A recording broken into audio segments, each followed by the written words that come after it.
Vamos seguir hoje o rastro do dinheiro público. Um caminho que, olha, pode começar com algo tão simples quanto um peixe no prato e terminar numa obra que transforma uma cidade inteira. É uma jornada para a gente entender como o governo gasta nosso dinheiro e o que isso significa, na prática, para o dia a dia de todo mundo. Bom, e para começar, vamos direto a um fato que parece até mentira. Por mais de uma década, o Hospital das Clínicas, lá em São Paulo, o maior da América Latina, comprou uma quantidade absurda de carne de tubarão. Era vendida como cação, claro, para servir para pacientes e funcionários. Estamos falando de mais de 135 mil quilos. Imagina isso! Só que aí vem a reviravolta. Em 2020, depois que uma ONG deu alerta, o próprio hospital foi lá e cancelou tudo. A justificativa oficial: risco de contaminação por metais pesados, tipo mercúrio, sabe? Que se acumula em predadores grandes como os tubarões.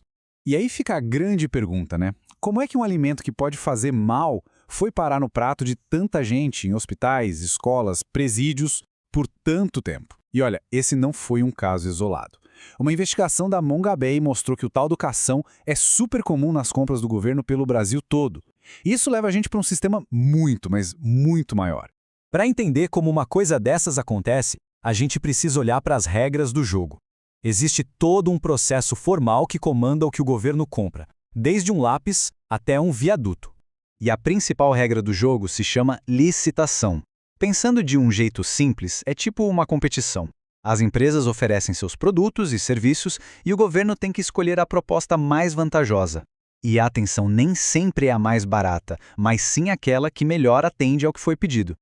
E o que se compra com licitação? Nossa, praticamente tudo o que se possa imaginar. A coleta de lixo da cidade, a reforma de uma universidade pública, obras em túneis, a demolição de um prédio antigo e, claro, a comida da merenda escolar.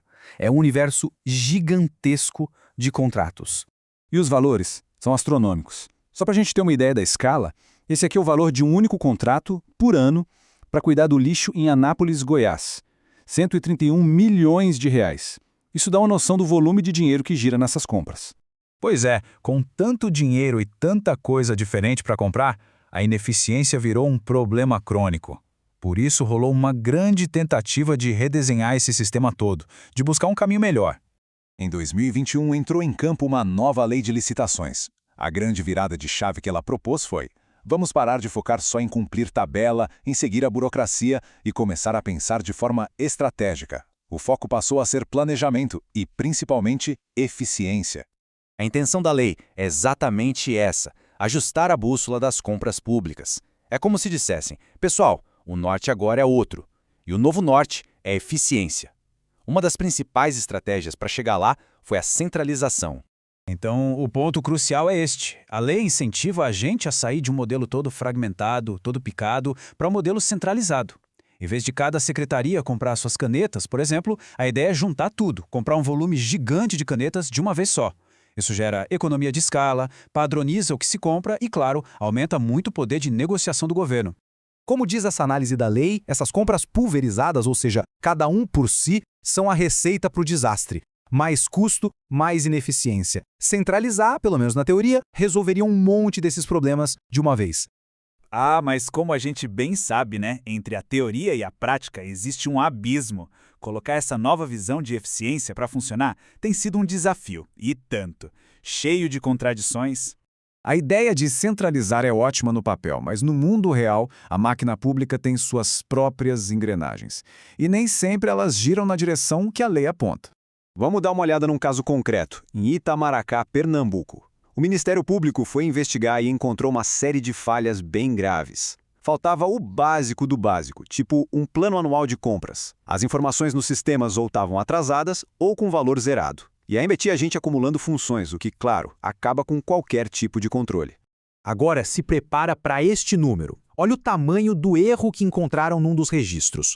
Um valor 8.000% maior do que o contrato real. Isso não é um deslize, gente. É um sintoma de um sistema de controle completamente frágil que abre uma avenida para todo tipo de problema. E os problemas não são só operacionais. Existem as contradições políticas. Lá no Distrito Federal, por exemplo, o governo criou uma secretaria nova e, na mesma canetada, disse que ela era uma exceção à regra que podia fazer as próprias compras por fora. Ou seja, a lei aponta para um lado, mas uma decisão administrativa pode ir para o lado oposto. E isso tudo leva a gente para a tensão que está por trás de tudo. É um cabo de guerra constante. De um lado, a busca pela eficiência do sistema todo. Do outro, a autonomia de cada cidade, de cada órgão. De um lado, a padronização. Do outro, as necessidades específicas de cada lugar. É a briga entre o ideal e o real. No fim das contas, depois dessa discussão toda sobre lei, sistema, desafios, a gente volta para o ponto de partida. O que isso tudo tem a ver com a nossa vida final? Tem tudo a ver. Porque cada real gasto numa licitação, seja ela boa ou ruim, sai do nosso bolso, dos impostos que pagamos. Discutir licitação é, na verdade, discutir como o dinheiro de todo mundo é administrado e o que a gente recebe em troca. Cada compra dessas tem uma consequência muito real. É o que define se a comida no hospital é segura, se a coleta de lixo no bairro funciona direito, se a reforma da universidade vai ser bem feita, se a ponte na cidade é segura. O impacto é direto na vida de todo mundo. E assim, a gente termina com a pergunta que move toda a gestão pública. Não tem resposta fácil, não. Como encontrar o equilíbrio perfeito entre ter controle, ser eficiente e, ao mesmo tempo, atender às necessidades de cada comunidade? Esse é o desafio de todo dia. E a busca por essa resposta? Bom, essa continua.